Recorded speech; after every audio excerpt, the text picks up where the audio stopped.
Bon, bonjour à tous. Soyez les bienvenus, que vous soyez fidèles, habitués de cette église ou que vous soyez présents pour la première fois. Soyez accueillis, bienvenus. Bienvenue à Guy, qui nous vient de Toulouse. Je vous en reparlerai un peu plus tard, c'est lui qui va nous apporter le message. N'hésitez pas à venir vous asseoir devant. Oui. Je me sens un peu seul. Ouais. Merci Jenny. Agnès, il y aura de la place devant. Ouais. Bon, voilà. Je veux commencer ce temps par la lecture du psaume 105, pas en entier, mais les 5 premiers versets. Louez le Seigneur, dites bien haut qui est Dieu, annoncez aux autres peuples ses exploits. Chantez pour lui, célébrez-le par vos chants, parlez de toutes ses merveilles. Soyez fiers de lui, car il est saint. Ayez le cœur en joie, vous qui cherchez le Seigneur.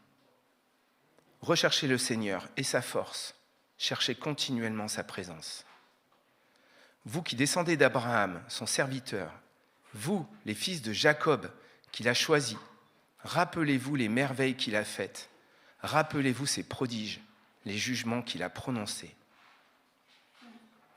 Et je vous invite à chanter « C'est la journée que Dieu a faite ».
Je vais vous promener un peu dans l'Ancien Testament avec des personnages qui ont fait confiance à Dieu, qui ont accordé leur confiance à Dieu et que Dieu a utilisé. Le premier, ça va être Esdras, au chapitre 3, les versets 10 et 11. Lorsque les constructeurs posèrent les fondations du temple du Seigneur, on fit avancer les prêtres en vêtements de cérémonie, avec des trompettes, et les Lévites, descendants d'Asaph, avec des cymbales, pour louer le Seigneur selon les prescriptions de David, roi d'Israël. Ils célébrèrent et louèrent le Seigneur en chantant à tour de rôle ce refrain. Le Seigneur est bon, car son amour pour Israël dura toujours. Et tout le peuple lança une grande acclamation en louant le Seigneur, parce que l'on posait les fondations de la maison du Seigneur. Et on va chanter « Je suis né pour te louer ».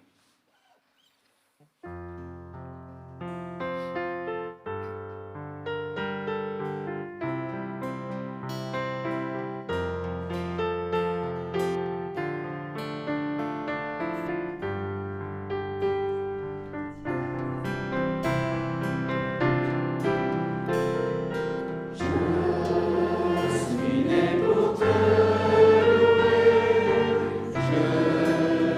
suis né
Esdras, lui, il était un prêtre, il assurait la lecture de la Bible, des tables de la loi, et un de ses contemporains était Néhémie. Néhémie, lui, il avait un métier sympa, il me semble qu'il était échanson.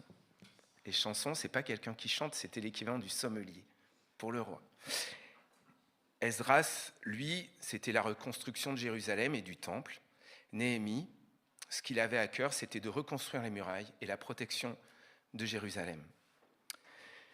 Et Néhémie, au chapitre 8, les versets 9 à 12, toute l'assemblée se mit à pleurer en entendant cet enseignement. Donc Esdras avait lu les tables de Moïse. C'est pourquoi Néhémie, le gouverneur, Esdras, le prêtre, spécialiste de la loi, et les Lévites qui expliquaient le texte leur dirent : ce jour appartient au Seigneur, votre Dieu. Ne soyez pas dans le deuil, ne pleurez pas. Esdras ajouta : rentrez chez vous, prenez un bon repas, buvez d'excellentes boissons, on dirait avec modération, et partagez avec ceux qui n'ont rien de près, car ce jour appartient à notre Seigneur. Ne soyez pas dans la tristesse. La joie qui vient du Seigneur vous donnera la force. Il y a d'autres versions où c'est « ma joie sera votre force ». Les Lévites, eux aussi, apaisaient le peuple en disant « calmez-vous, ce jour appartient à Dieu, ne soyez pas dans la tristesse ». Ce que je retiens, c'est la joie de Dieu sera ma force, ou sera votre force. Et tout ce qu'on peut faire dans la joie, c'est quand même bien mieux fait. Ça se passe quand même toujours beaucoup mieux que quand on subit, quand on le fait parce qu'on est obligé, par obligation. Et là, c'est quand même un encouragement. C'est la joie de Dieu qui sera notre force, mais si elle est en nous, on va vivre les choses avec beaucoup plus de facilité.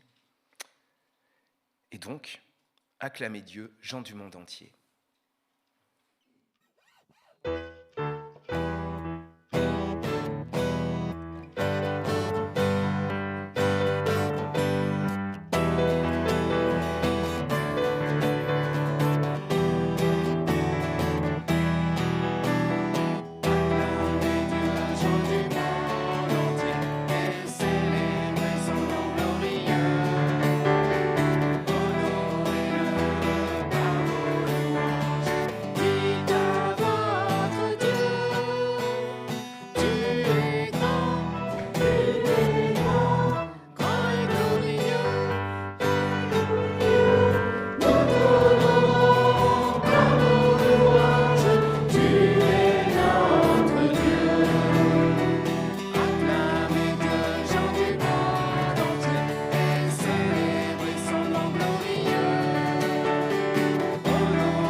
Un autre personnage biblique dans 2 Chroniques, donc ça se passe avant, 2 Chroniques au chapitre 20 avec le roi Josaphat.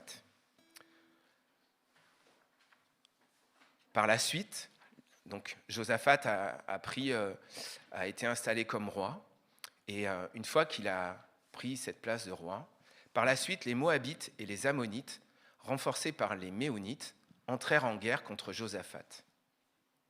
On vint l'annoncer au roi. Une armée nombreuse marche contre toi, lui dit-on.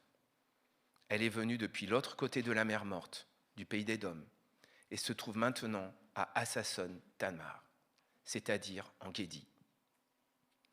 Pris de peur, Josaphat décida de consulter le Seigneur, et il imposa un jeûne à tout le royaume de Juda.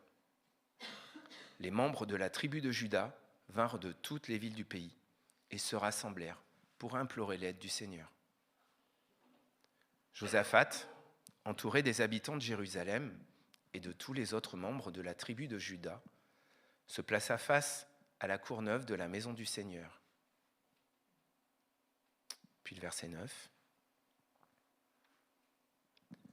Si un malheur nous atteint, une guerre, un châtiment, une épidémie de peste ou une famine, nous viendrons nous placer devant ce temple, c'est-à-dire devant toi, puisque tu y manifestes ta présence, et nous t'appellerons au secours du fond de notre détresse. Toi, alors, tu nous écouteras et tu nous sauveras. C'est un des morceaux de la prière de Josaphat.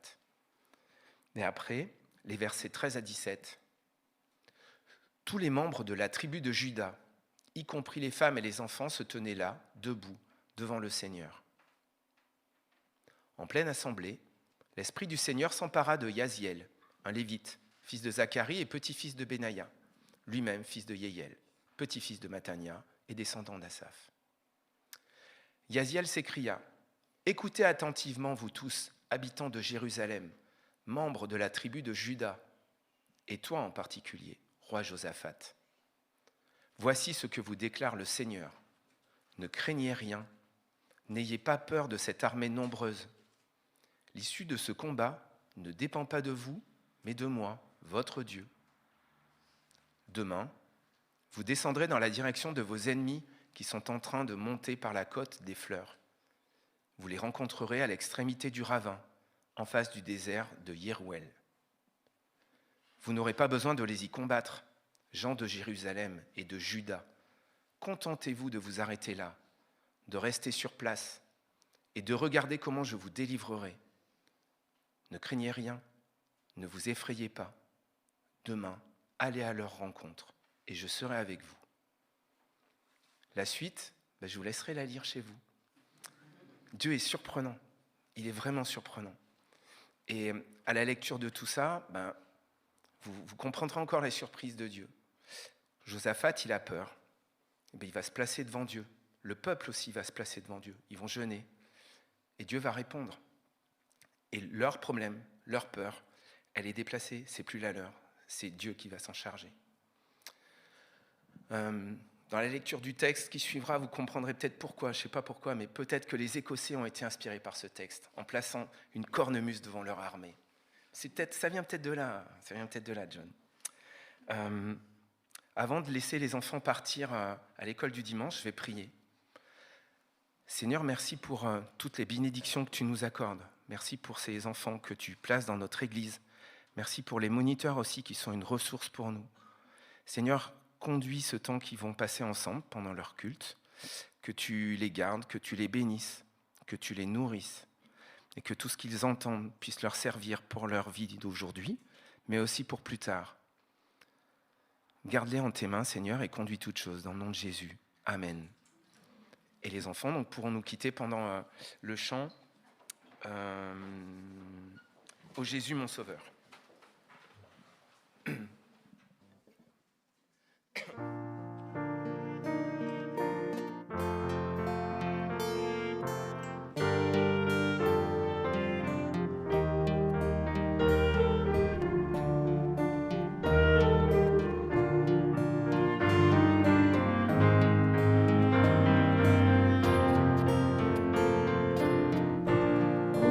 Jésus, mon sauveur,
pouvez vous asseoir.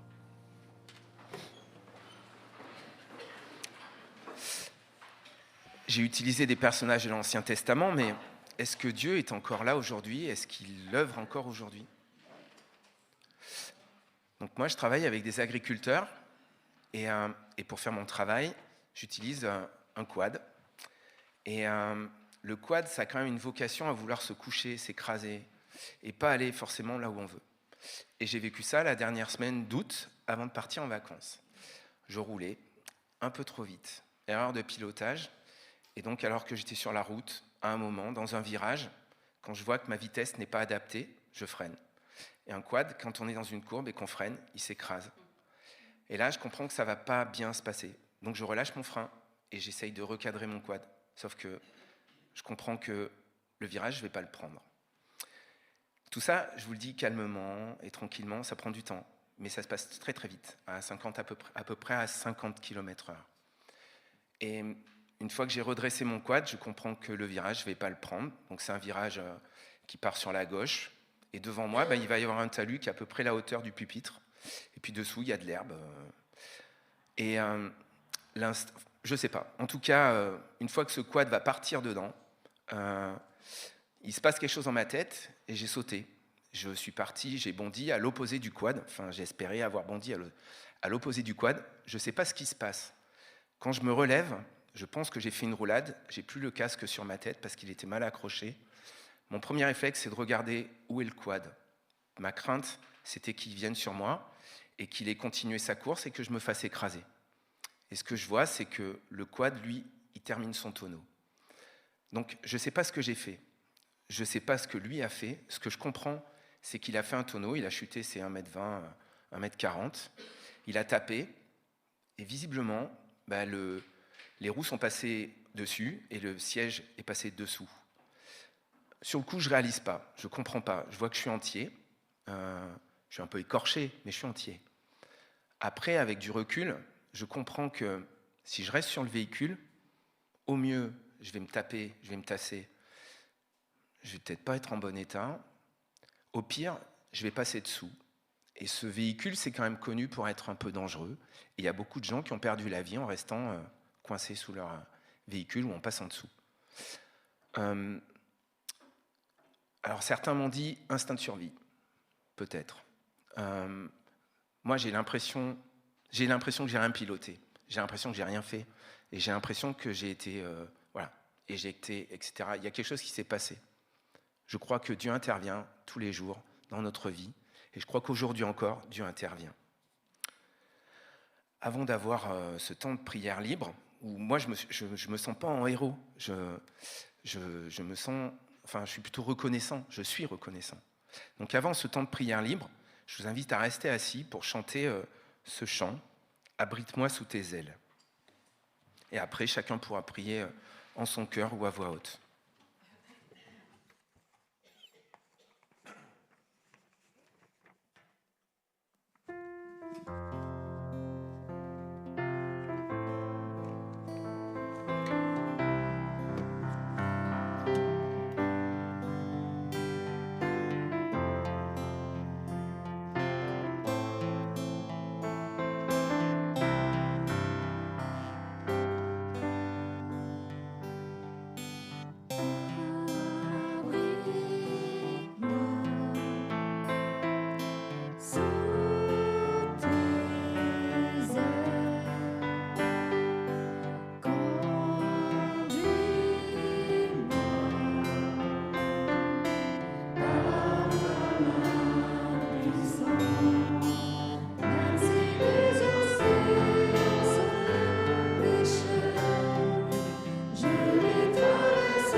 Nous prions.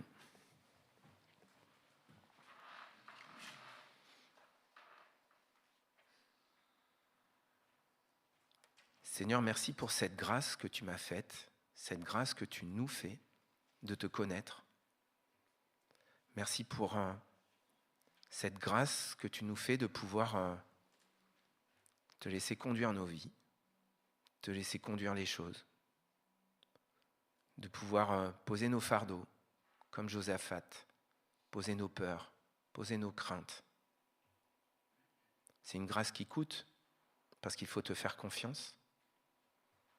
Comme Josaphat et le peuple, il fallait te faire confiance pour aller calmement au-devant de l'ennemi, bien plus nombreux. Te faire confiance pour la promesse que tu vaincrais.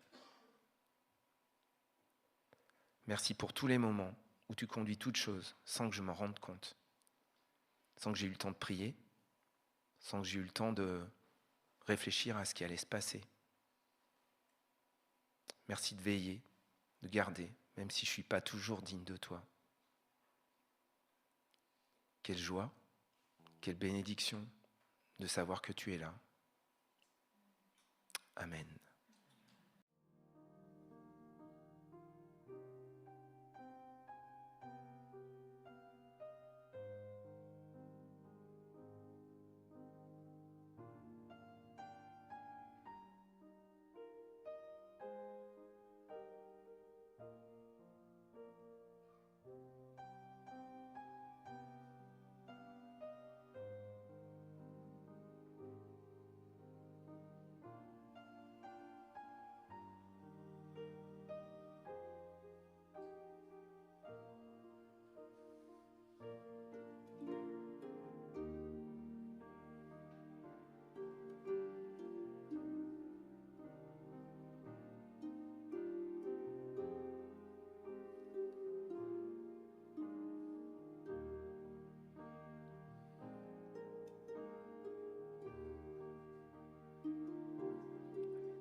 En Jésus seul, je me confie.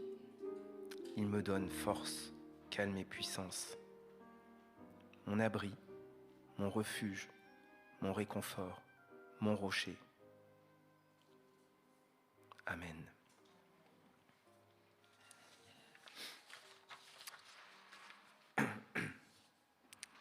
Quitte à avoir lu un petit bout de Néhémie, quand il réinstalle, quand Jérusalem reprend sa place, le culte reprend sa place et les sacrifices reprennent leur place, il faut organiser ça.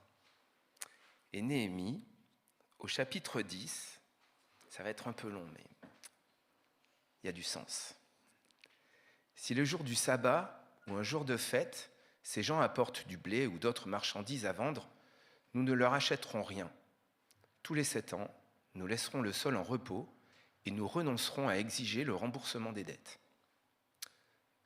Nous donnons pour règle de verser chaque année une pièce d'argent de 4 grammes destinée au service du temple de notre Dieu. Cette contribution servira à payer les pains offerts à Dieu, les sacrifices complets et les offrandes végétales de chaque jour. Elle paiera aussi les sacrifices qu'on offre le jour du sabbat, le jour de la nouvelle lune ou les autres jours de fête. Elle paiera encore les autres offrandes pour Dieu et les sacrifices offerts par Israël pour obtenir le pardon. Elle servira enfin à assurer tous les travaux d'entretien du temple de notre Dieu. Nous, les prêtres, les Lévites et les membres du peuple, nous avons tiré au sort pour répartir entre nos familles respectives les périodes où nous aurons à fournir les offrandes de bois pour le temple de notre Dieu. Chaque année, nous apporterons le bois nécessaire pour brûler les sacrifices sur l'autel du Seigneur notre Dieu, comme il est écrit dans cet enseignement. Chaque année aussi, nous apporterons à la maison du Seigneur les premiers produits du sol et les premiers fruits de nos arbres. Nous y présenterons nos fils, premiers-nés, et les premiers petits de notre bétail, comme le prescrit cet enseignement. Nous amènerons les premiers-nés de nos troupeaux de bœufs, de moutons et de chèvres au temple de notre Dieu, et nous les remettrons aux prêtres qui assurent le service du temple. Nous remettrons également à ceux-ci une part de notre meilleure farine, de même que nos offrandes de fruits, de vin nouveau et d'huile, que nous déposerons dans les salles annexes du temple, aux Lévites, reviendra la 10e partie de ce que produiront nos terres. Les Lévites iront personnellement prélever cette dîme dans les localités où nous travaillerons. Un prêtre, un descendant d'Aaron, accompagnera les Lévites au moment où ils prélèveront la dîme. Les Lévites apporteront le 10e de la dîme au temple dans les salles annexes du trésor. Les Israélites et les Lévites apporteront leurs offrandes de blé, de vin nouveau et d'huile dans ces salles annexes. C'est là que se trouve le matériel du sanctuaire et c'est là que se tiennent les prêtres de service, les portiers et les chanteurs. De cette manière, nous ne délaisserons pas le temple de notre Dieu. C'est un peu lourd, on ne va pas forcément sacrifier les premiers, etc. Les offrandes, les sacrifices, en tout cas, c'est fini. Mais ce sens de Néhémie, c'est la reconnaissance à Dieu de ce qu'il a donné, la reconnaissance de le sol, on donnera une partie de ce que nos sols auront produit. Donc aujourd'hui, on ne va pas amener du blé, on n'amène pas des farines. Mais en tout cas, notre reconnaissance à Dieu passe aussi par nos offrandes. Alors, même si aujourd'hui 75% des offrandes arrivent par virement, je ne vais pas vous faire passer la petite panière. Il y aura 2 boîtes à la sortie, une là-bas et puis une ici. Mais ces offrandes, déjà du temps de Néhémie, c'est la reconnaissance à Dieu. Et nous, encore aujourd'hui, on apporte notre reconnaissance différemment, mais pour toutes les raisons qui sont écrites là, et surtout la fin. De cette manière, nous ne délaisserons pas le temple de notre Dieu. Et je vous invite à chanter « À l'agneau sur son trône ».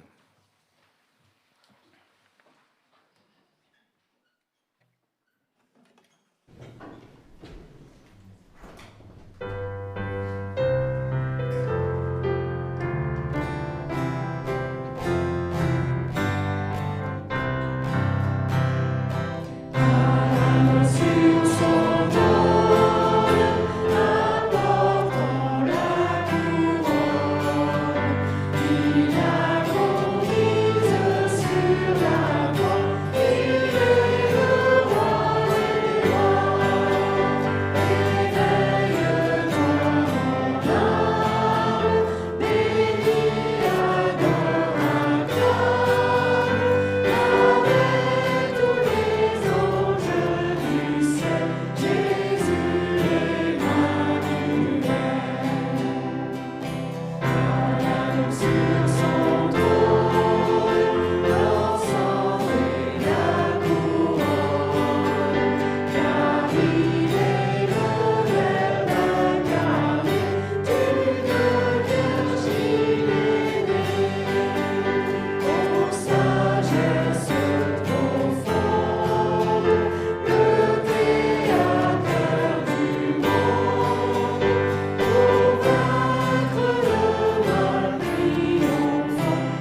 Je vais laisser la place à Guy Lacassagne. Qui nous vient de l'église de Toulouse. Toulouse connue donc pour son église évangélique libre, sa Garonne, les quais, son club de foot, ses champions olympiques et surtout les bonbons à la violette.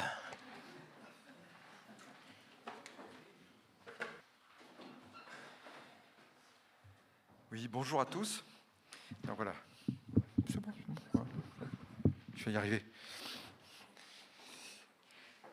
Oui, donc je viens de l'Église libre de Toulouse. Alors, ce n'est pas à ce titre-là que je suis là au titre du pôle développement. Alors, vous avez plein de salutations. Bon, de l'Église de Toulouse, d'abord, qui, je viens de l'apprendre, était connue pour son club de foot.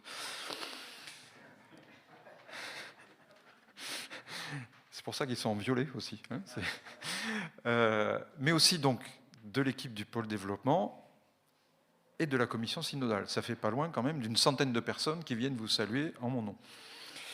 Alors quand on arrive comme ça dans une église qu'on ne connaît pas, parce que je ne suis jamais venu à Bergerac, aussi bien dans votre église que dans la ville, qui est vraiment une jolie ville. Je suis arrivé en moto, je suis passé par les quais Cyrano, c'est absolument extraordinaire, on a envie d'y passer ses vacances. Quand on arrive dans une église, c'est toujours difficile de choisir un sujet de prédication, de quoi l'église a besoin, qu'est-ce qu'on fait. Alors, il faut se lancer, on y va. Alors, il faut savoir que ma femme me dit toujours que dès que j'ai un micro, je parle soit de Jonas, soit de l'Ecclésiaste, soit de David et Bathsheba. Donc aujourd'hui, ça sera Jonas. Et qui, parmi vous, ne connaît pas ou n'a jamais entendu parler du livre de Jonas? C'est formidable ce livre parce que tout le monde connaît Jonas. Les enfants connaissent Jonas, les non-chrétiens connaissent Jonas. On parle de Jonas au cinéma, par exemple, dans le film Master and Commander. Donc, a priori, dès qu'on parle de Jonas, on est un peu en terrain conquis. Et en plus, le livre est relativement court. Il y a 4 chapitres, ce qui fait qu'en plus de l'histoire de Néhémie, cet après-midi, il fait beau, plutôt que d'aller au soleil, vous lirez le livre de Jonas, parce qu'on va évidemment pas le lire en entier ce matin. Alors, dans le livre de Jonas, petite cerise sur le gâteau, il y a de l'action. Il y a de l'aventure, il y a de la poésie. C'est formidable. C'est un livre qu'on a vraiment envie de lire. Et je vous invite tout d'abord à lire les versets 1 et 2 du chapitre 1. La parole du Seigneur fut adressée à Jonas, fils d'Amittai. Lève-toi, pars pour Ninive, la grande ville, prononce des menaces contre elle, car sa méchanceté est arrivé jusqu'à moi. Donc le Seigneur appelle Jonas, il a un boulot pour lui, part pour Ninive. L'appel est sans appel, précis et concis. Alors on va commencer par poser le personnage. Qui est Jonas? Mine de rien, on parle 3 fois de lui dans la Bible. Tout d'abord, on le trouve dans le 2e livre des Rois. Nous apprenons qu'il est prophète sous le règne de Jéroboam, et dans ce verset-là, Jonas fait une prédiction. Donc je vous lis rapidement, ça va normalement pas s'afficher, je ne l'avais pas donné exprès, mais dans le 2e livre des Rois, chapitre 14-25, le roi de Juda, Jéroboam, reconquit tous les territoires qui avaient appartenu à Israël, depuis l'Ébo-Hamath au nord jusqu'à la mer Morte. C'est ce que le Seigneur, le Dieu d'Israël, je me suis perdu, avait dit par le prophète Jonas, fils d'Amittai, qui était de Gath-Hépher. Donc, ce passage, en fait, j'ai mis un peu trop près, nous donne des précisions sur le roi, les conquêtes en cours, et ça nous permet de situer la vie de Jonas environ 800 ans avant Jésus. Ces versets confirment qu'il est le fils d'Amittai, de Gath-Hépher. Alors, fils d'Amittai, ça ne nous parle pas beaucoup. Il faut en convenir. Mais Gath-Hépher, par contre, c'est plus connu. Si on veut, ce n'est pas très très loin de Nazareth, et ça on connaît.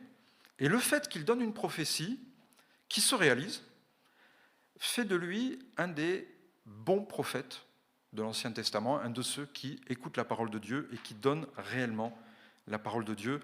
Et ça va vraiment avoir une influence sur la suite. Alors, le deuxième passage de la Bible où on entend parler de lui, c'est évidemment le livre de Jonas que nous allons découvrir ensemble. Et puis Jésus parle de Jonas. Matthieu et Luc rapportent les paroles un peu amères de Jésus à propos de Jonas. Nous y reviendrons. Il est à noter aussi que le livre de Jonas précède dans l'Ancien Testament celui de Michée. Et Michée prophétise entre autres la destruction de Ninive. Alors continuons notre découverte du chapitre 1 par les versets 3 et 4, puis nous irons directement au verset 15. Je suis volontairement succinct dans mes lectures parce qu'il y aurait beaucoup de choses à dire sur ce chapitre 1, mais notre objectif c'est d'arriver au bout du livre. Et Jonas se leva pour fuir à Tarsis, loin du Seigneur. Il se rendit à Jaffa, où il trouva un navire prêt à partir pour Tarsis. Il paya sa place et embarqua avec l'équipe pour aller à Tarsis, loin du Seigneur. Mais le Seigneur lança un vent violent sur la mer. Il y eut une telle tempête que le navire sembla prêt à se briser. Donc, la tempête forcit, le bateau risque de couler, tout le monde est effrayé. Tout le monde est effrayé, et les marins, ne sachant pas comment se sortir de cette situation périlleuse, évoquent tous les dieux qu'ils connaissent. Ils tirent au sort, c'était une pratique courante dans l'Antiquité, ils tirent au sort donc pour savoir à cause de qui la tempête est là. Et le sort tombe sur Jonas. Celui-ci leur explique qu'il fuit loin du Seigneur. Les marins sont outrés de ce qu'un humain ose désobéir à un dieu. Ils décident donc de le jeter par-dessus bord pour éloigner la menace. Donc je lis le verset 15. Puis ils prirent Jonas et le jetèrent par-dessus bord, et la tempête cessa de faire rage. Donc s'il y a des marins dans la salle, voici une méthode utile. En plus, si c'est quelqu'un que vous n'aimez pas, c'est pratique. Ça peut être bien de jeter un passager par-dessus bord. Continuons au chapitre 2, les versets 1 et 2, puis le verset 11. Le Seigneur envoya un grand poisson qui avala Jonas. Durant 3 jours et 3 nuits, Jonas demeura dans le ventre du poisson. Depuis le ventre du poisson, il adressa cette prière au Seigneur, son Dieu, et le Seigneur parla au poisson, et celui-ci rejeta Jonas sur la terre ferme. Alors là, nous sommes au cœur de l'aventure. Et avant d'aller plus loin, quel enseignement pouvons-nous tirer du début de ce récit? Tout d'abord, la désobéissance de notre héros. Jonas. Alors il vient du nord de la Samarie, on l'a vu, Gath-Hépher, pas loin de Nazareth. C'est une ville qui n'est pas très très loin du lac de Tibériade et de Capharnaüm. Donc c'est le nord de l'Israël actuel. Et au lieu d'obéir et de partir à Ninive, alors Ninive, c'est une ville qui se trouvait dans le nord de l'Irak actuel, pas très loin de Mossoul. Il part au port de Jaffa. Le port de Jaffa, c'est à côté de Tel Aviv aujourd'hui. Et il se rend à Tarsis. Tarsis est une ville qui existe encore actuellement, qui est au sud de l'Espagne, à côté du détroit de Gibraltar. Alors si on analyse la géographie du monde connu de l'époque, eh bien Jonas, il est là, Dieu lui demande d'aller là, et il va là. C'est le grand écart, et pour le monde connu, vraiment les colonnes de Gibraltar, c'est les colonnes d'Hercule à l'époque, c'est le bout du monde. Il va à l'extrême extrémité de ce qu'on connaît. Et une fois qu'il a désobéi et qu'il a embarqué dans le ferry qui fait Jaffa-Tarsis, Dieu, un peu en colère quand même, fait venir une grosse tempête qui menace de couler le navire. Je vous invite à découvrir par vous-même les dialogues savoureux sur le bateau entre les marins et Jonas. Ceux-ci donc cherchent à calmer cette tempête, ils s'interrogent d'où ça peut venir. Jonas finit par se dénoncer, nous l'avons vu, en avouant être hébreu, fuir loin de son Dieu, le Dieu unique et créateur. Et au passage, ne boudons pas notre plaisir et lisons le verset 16 de ce chapitre 1, où les marins, après l'aveu de Jonas, se convertissent. Jonas, chapitre 1, verset 16. Alors, il parle des marins, ils furent remplis de crainte à l'égard du Seigneur, et ils lui offrirent un sacrifice et lui firent des promesses solennelles. Eh bien, il y a déjà un effet positif dans le livre de Jonas.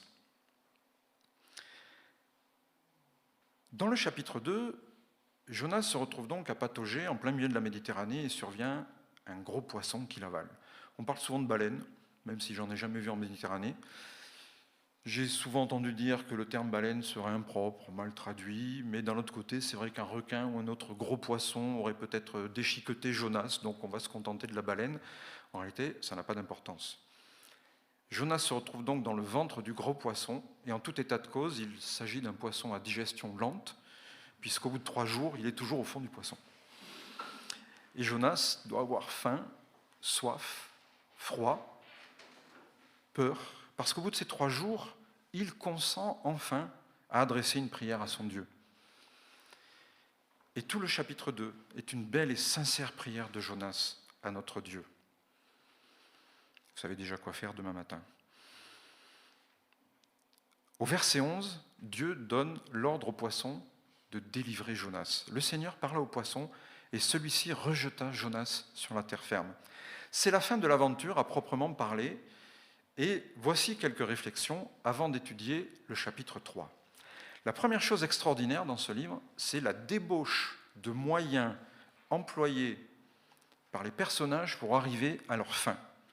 D'un côté, Jonas, il aurait juste pu répondre à l'injonction du Seigneur, « Non, je n'irai pas à Ninive, je n'ai pas envie », et puis s'asseoir tranquillement au coin du feu, chez lui. Non, avouons que c'est très souvent ce que nous faisons nous-mêmes. Nous refusons parfois simplement d'obéir à notre Dieu. Mais Jonas, lui, n'y va pas par 4 chemins. Il fuit le plus loin possible du regard du Seigneur, enfin c'est ce qu'il pense. Il fuit donc vers ces colonnes d'Hercule, le bout du monde, à Tarsis. De l'autre côté, Dieu aurait pu dire, il y a environ 200 000 Hébreux dans Israël. Si Jonas ne veut pas y aller, j'ai bien trouvé un autre qui va faire le job. Non, il déclenche une tempête. Il manque de couler un bateau et ses marins plus ou moins innocents. Il fait intervenir une baleine pour avaler Jonas, jusqu'à ce que celui-ci le supplie et obéisse. Si l'attitude de Jonas peut sembler désespérément humaine, on peut être surpris par cet acharnement de Dieu. Je suis souvent étonné de la manière dont Dieu nous appelle personnellement.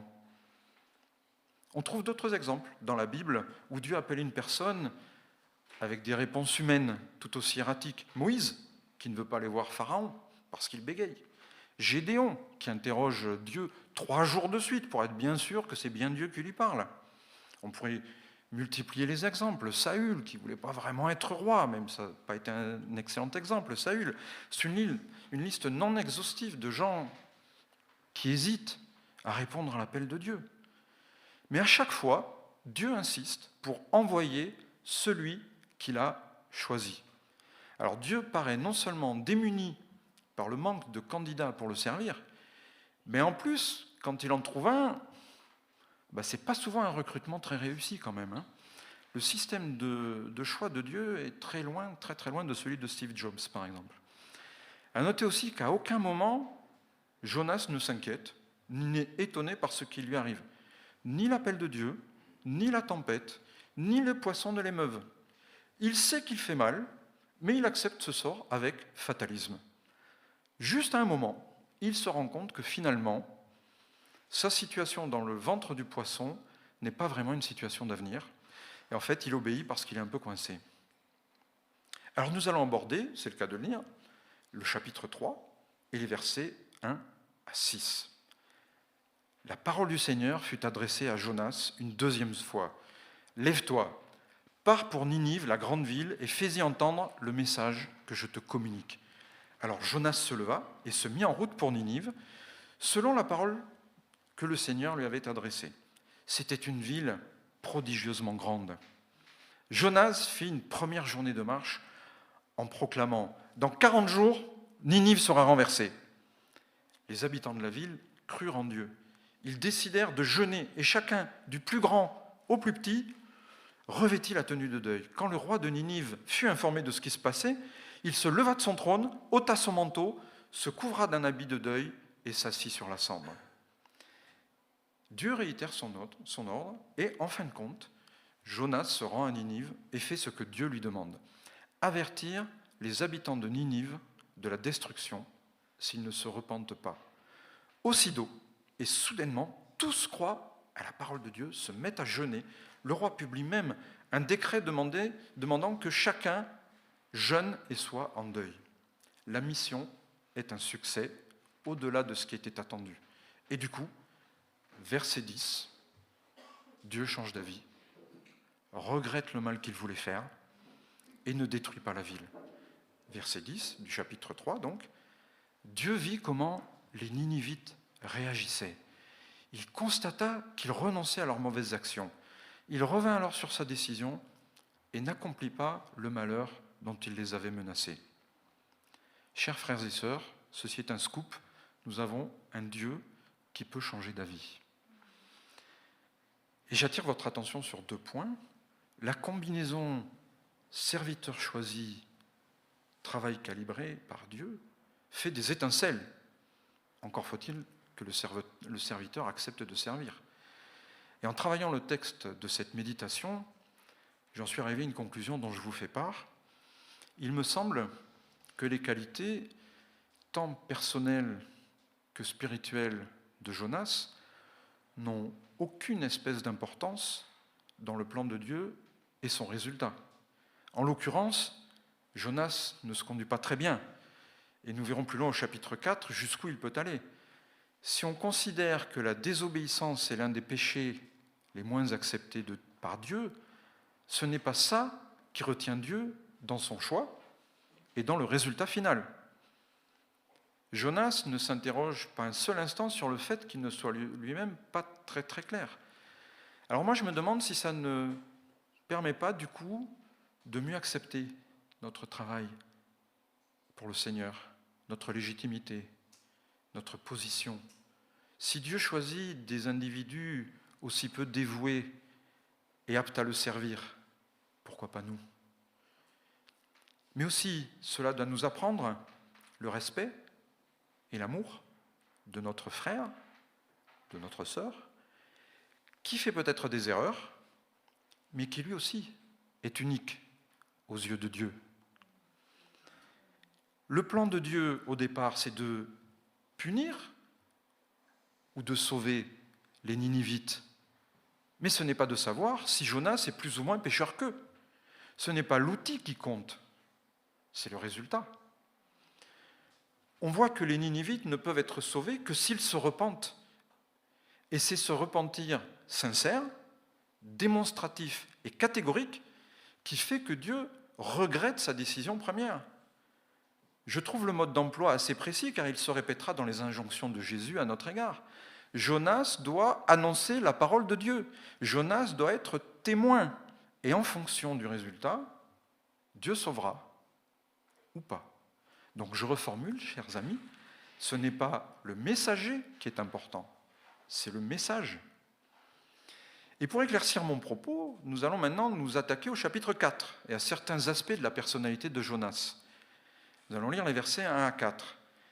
Jonas prit très mal la chose, la conversion des Ninivites et le changement d'attitude de Dieu. Je reviens un petit peu en arrière. Donc Jonas prit très mal la chose et se mit en colère. Il adressa cette parole au Seigneur. « Ah Seigneur, voilà bien ce que je craignais lorsque j'étais encore dans mon pays, et c'est pourquoi j'ai fui vers Tarsis. Je savais que tu es un Dieu bienveillant, plein de tendresse, lent à la colère et d'une immense bonté, toujours prêt à revenir sur tes menaces. Eh bien, Seigneur, laisse-moi mourir, car je préfère la mort à la vie. » Et bien moi, j'aime beaucoup la réponse de Dieu, assez british. « As-tu raison d'être en colère ?» lui demanda le Seigneur. « As-tu raison d'être en colère ?» Jonas se met en colère contre Dieu. On comprend mieux l'objet de sa fuite. Lui, le bon juif, le bon prophète, ne veut pas sauver des païens ennemis de son peuple. Alors on va essayer de trouver des circonstances atténuantes à Jonas. Ne le regardons pas juste comme un désobéissant. Bien sûr, sa première action, c'est de fuir l'appel de Dieu. Et la raison invoquée, c'est qu'il ne veut pas que les Ninivites soient pardonnés, ses ennemis. On met souvent ça sur sa conception judaïque du monde. Évidemment, c'est vrai puisqu'il le dit lui-même. Cela dit, il faut aussi voir que quand Dieu lui demande d'aller convertir les Assyriens, c'est un peu comme si Dieu demandait aujourd'hui à un pasteur ukrainien, si ça existe, d'aller prêcher à Moscou. Entre le danger que ça représente et le dégoût probablement inspiré par le fait que ce sont aussi des ennemis, on peut aussi comprendre son manque d'empressement, voire même en se mettant à sa place, son manque d'envie d'y aller. Et Jonas se met en colère contre Dieu, car il sait que Dieu va changer ses plans. Il est quand même gonflé, ce Jonas. Une autre leçon à en tirer, c'est qu'on peut tout dire à notre Dieu. On peut lui faire part de notre colère, de nos difficultés, de nos peurs, et même de notre incompréhension de ses plans. Même, et je dirais, surtout si on a tort. On peut remarquer que malgré ses qualités humaines, disons, discutables, Jonas est un bon prophète. Il a immédiatement compris le plan de Dieu. Son refus vient justement du fait qu'il en devine le résultat. Et à ce moment du récit, dans le chapitre 4, intervient l'épisode du ricin, que nous ne lirons pas pour ne pas trop alourdir notre réflexion, mais en résumé, Jonas s'éloigne donc de Ninive, il va sur une butte, il construit un petit cabanon, et il s'assoit pour voir ce qui va arriver, en espérant secrètement voir la foudre tomber sur Ninive. Et Dieu fait pousser un ricin, donc le ricin, moi je ne connais pas trop comme plante, mais ça pousse assez vite avec une grande feuille. C'est une grande plante qui fait de l'ombre et qui va pouvoir protéger Jonas du soleil. Je rappelle qu'on est aux confins de l'Irak, en plein désert. Et puis, Dieu détruit le ricin. Et Jonas se retrouve à nouveau en plein soleil. Colère et désespoir de Jonas. En fait, Jonas est un orgueilleux aigri qui ne supporte pas l'amour généreux de Dieu. Il s'inquiète de son propre sort. Il s'inquiète du ricin, mais la vie et le salut des Ninivites, c'est le cadet de ses soucis. Lui, en tant que prophète juif, il est proche de Dieu. Ce qui se passe autour de lui ne le concerne pas. Je dévoile un peu la conclusion, mais Jonas fait un peu penser aux pharisiens du temps de Jésus. Jonas, ce n'est pas vraiment un type qu'on voudrait avoir comme ami. Et je relis le verset 2 du chapitre 4. « Je savais que tu es un Dieu bienveillant et plein de tendresse, lent à la colère et d'une immense bonté, toujours prêt à revenir sur tes menaces.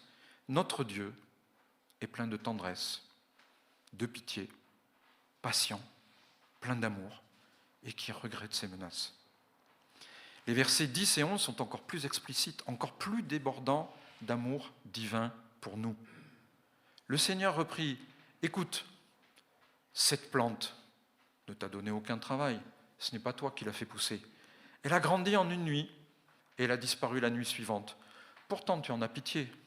Et tu voudrais que moi, je n'ai pas pitié de Ninive, la grande ville où il y a plus de 120 000 êtres humains qui ignorent ce qui est bon ou mauvais pour eux, ainsi qu'un grand nombre d'animaux. » Moi je trouve c'est important cette dernière partie de phrase. Ainsi qu'un grand nombre d'animaux. Notre Dieu prend soin de nous et de sa création. Et Jésus dans tout ça. Je l'ai mentionné en introduction, Jésus parle de Jonas, alors pas pour féliciter ses contemporains d'ailleurs, la foule réclame un miracle. Cela met Jésus en colère devant tant d'incompréhension de son message et de sa présence profonde. Pourquoi Jésus est-il venu sur terre ? Pour sauver l'humanité de la mort éternelle, pas pour faire des miracles. Bien sûr qu'il a fait des miracles, mais ce n'était pas le but de sa visite.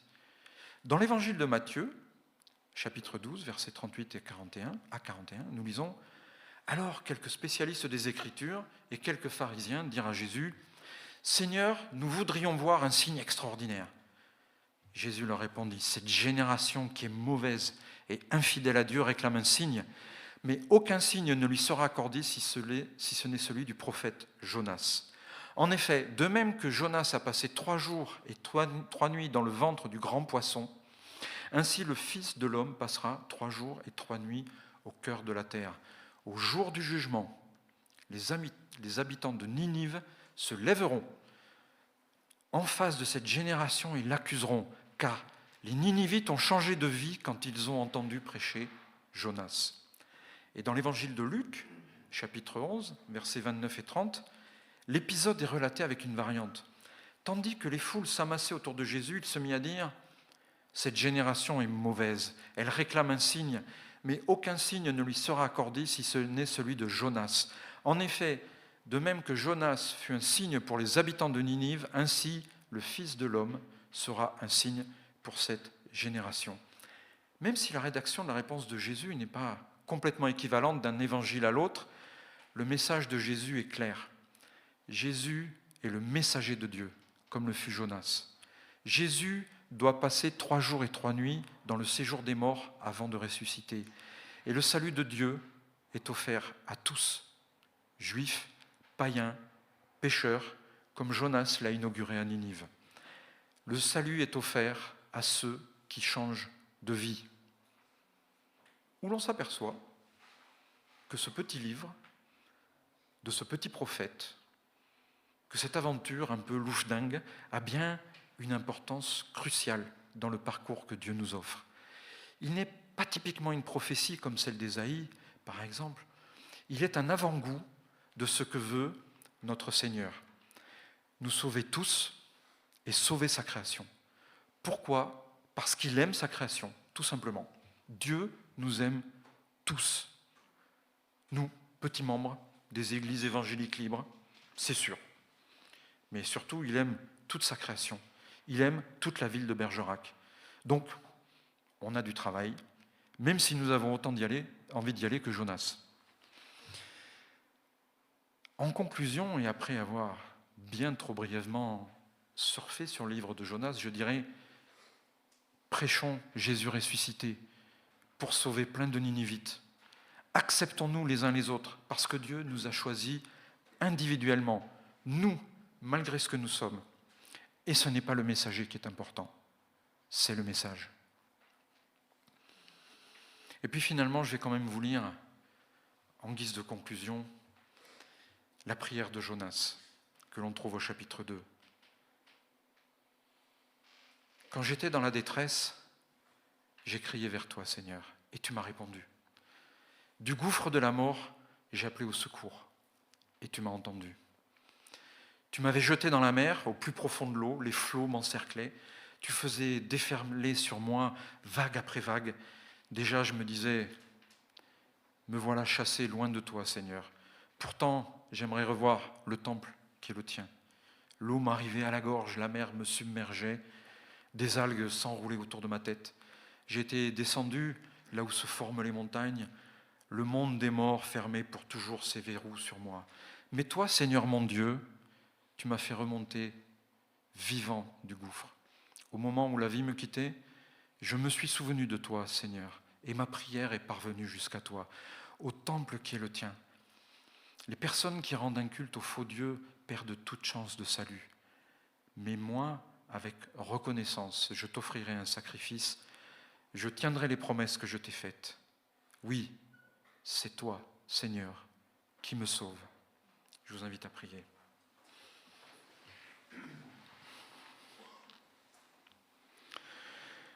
Oui, Seigneur, nous sommes bien peu de choses et nous sommes bien souvent désobéissants, qui que nous soyons, quelle que soit notre place. Il faut le dire, nous voyons souvent les choses du petit bout de notre ego. Mais Seigneur, toi, tu es un Dieu compatissant, lent à la colère. Tu vois toutes choses, tu te sers de nous. Toi, le Dieu tout-puissant, le Dieu créateur, tu as décidé de te servir de nous.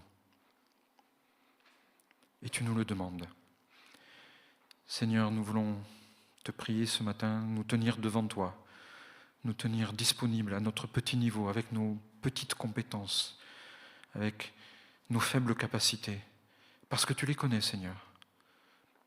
Tu sais que seuls nous ne pouvons pas grand-chose, mais en fait, c'est toi qui es le chef de notre Église. C'est cette Église qui t'appartient. Et nous nous remettons à toi, Seigneur, nous nous tenons devant toi en désirant te servir. Seigneur, fais de nous tes serviteurs. Amen.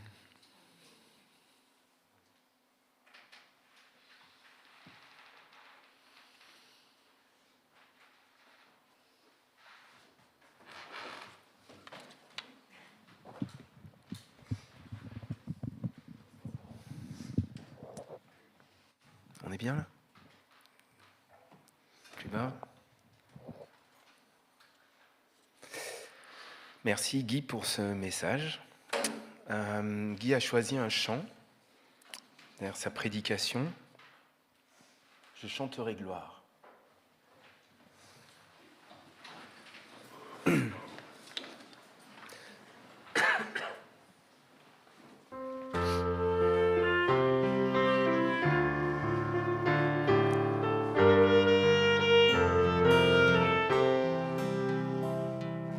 Je viens t'offrir, Seigneur, ce que j'ai de meilleur. Je viens t'offrir ma vie. Oui, à toi, Jésus-Christ. Et même si je suis fragile, et même si c'est difficile, je chanterai gloire à l'Éternel. Je chanterai louange à son nom. Je chanterai Dieu, mon essentiel. Je chanterai en l'honneur de son nom. Je viens te dire, Seigneur, que tu es mon bonheur. Non, rien ne peut détruire notre bel avenir. Et même si je suis fragile, et même si c'est difficile, je chanterai gloire à l'Éternel. Je chanterai louange à son nom. Je chanterai Dieu, mon essentiel. Je chanterai en l'honneur de son nom. Toute ma vie, je redirai que tu as donné ta vie. Toute ma vie, je redirai que tu as payé le prix. Toute ma vie, je redirai que je ne vis que pour lui. Je chanterai gloire à l'Éternel. Je chanterai louange à son nom. Je chanterai Dieu, mon essentiel. Je chanterai en l'honneur de son nom. Je chanterai gloire à l'Éternel. Je chanterai louange à son nom. Je chanterai Dieu, mon essentiel. Je chanterai en l'honneur de son nom. De son nom.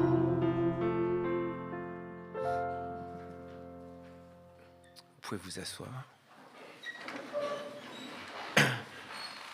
Donc, les annonces. Après le culte à l'UNAS, les jeunes vont partir courir. C'est ça, hein, ils vont partir courir, faire plein de tours. Parce qu'il y a Union Jeune qui va arriver. Et donc, il y a du sponsoring pour tous les tours que chaque jeune va faire. Vous pouvez les soutenir en sponsorisant les tours qu'ils vont faire en courant ou en marchant, pour leur apporter votre soutien et du budget pour aller à Union Jeune, qui sera cette année dans la Loire, du côté de Roanne, Tarare, Roanne. Ensuite, mercredi 15, 19h30, groupe Quantum. Là, Pascal vérifiera qui a lu dans 2 Chroniques, chapitre 20, toute la suite de l'histoire de Josaphat. C'est ça, hein? Pas du tout. Bon. Vendredi 7, groupe de maison à Moulédier, chez Jean-Patrick et Hélène. C'est là que tu vérifieras qui a lu 2 Chroniques, chapitre 1. Ensuite, week-end du 18-19 octobre. À 14h, répétition de l'équipe de louanges. Groupe de jeunes à 18h30. Et présentation de Kairos Rennes. Alors, par Gilles Tarasenko. Rennes, c'est une implantation. Gilles et son épouse sont allés implanter une église à Rennes. Et il va venir vous présenter l'implantation et ce qui se passe à Rennes. Et je vous encourage et je vous invite à assister à ce que Gilles va venir expliquer. Et c'est lui qui apportera le message dimanche. Et donc dimanche, culte avec repas partagé. Le repas partagé, le repas partagé, c'est on amène tous quelque chose qu'on va partager ensemble. Et bien à notre tour de te demander de renvoyer les salutations à Toulouse, de renvoyer les salutations à Florence, qui était venue nous visiter dans le cadre de Vitalité, notamment. Florence est venue plusieurs fois ici à Bergerac. Et puis comme la CS se réunit en fin de semaine, tu pourras renvoyer nos salutations à la CS. Et donc, avant de se quitter, et oui, merci, un grand merci d'être venu nous voir, d'être venu visiter les églises sans pasteur et donc Bergerac. Merci. Et donc, avant de se quitter, je vais vous lire dans 2 Corinthiens au chapitre 13, les versets 11 à 13. Et maintenant, frères et sœurs, adieu. Soyez bien affermis dans la foi. Encouragez-vous les uns les autres. Mettez-vous d'accord. Vivez en paix. Et le Dieu d'amour et de paix sera avec vous. C'est un programme déjà, ça. Saluez-vous les uns les autres avec affection, comme des frères et sœurs. Tous les croyants vous adressent leurs salutations. Que la grâce du Seigneur Jésus-Christ, l'amour de Dieu et la communion de l'Esprit Saint soient avec vous tous. Et je vous invite à chanter « Que la grâce et la paix du Seigneur ».